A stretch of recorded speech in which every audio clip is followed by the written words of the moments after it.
Hello বন্ধুরা, welcome to my channel. তোমরা সবাই কেমন আছো অবশ্যই কমেন্টে জানিও, আর প্লিজ ভিডিওটা দেখে লাইক কমেন্ট শেয়ার সাবস্ক্রাইব করে দিও। চলো আজকে সানডের জন্য কি রেডি করছে আমার ভাইয়ের বউ তোমাদেরকে দেখায়।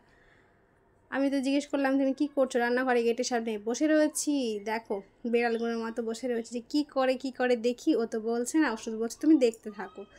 দেখতে থাকলাম, থাকার পরে বুঝতে পারলাম যে না, এখানে কিছু একটা বানাবে। কি বানাবে? ও বলছিল দই বড়া বানাবে, তা আমি এটা ভালো করে ফাটিয়ে বললাম ঠিক আছে তোমাকে আমি হেল্প করে দিচ্ছি।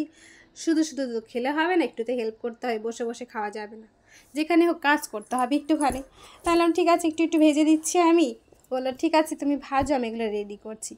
এই দেখো বড়াগুলো ছেড়ে দিয়েছি, তো সাইজ তো আমি করতে পারি না, যেভাবে বানাই সেভাবে তো আমি বানাতে পারবো না, আমি এভাবেই বানালাম, এভাবেই ছেড়ে দিলাম। বললো ঠিক আছে চলো এভাবেই হয়ে যাক। তো সব কটা বড়াই দেখো ভেজে নিচ্ছি আস্তে আস্তে। এক হাঁড়ি হয়ে গেছে, জলে ভিজিয়ে দিয়েছে। এবার দেখি না এসে সব রেডি করে রেখে দিয়েছে, আমি ভিডিও নিতেই পারিনি। তোমাদের কাছে কেমন লাগলো বলো ভিডিওটা, যদি ভালো লাগে তাহলে প্লিজ জানিও কমেন্টে।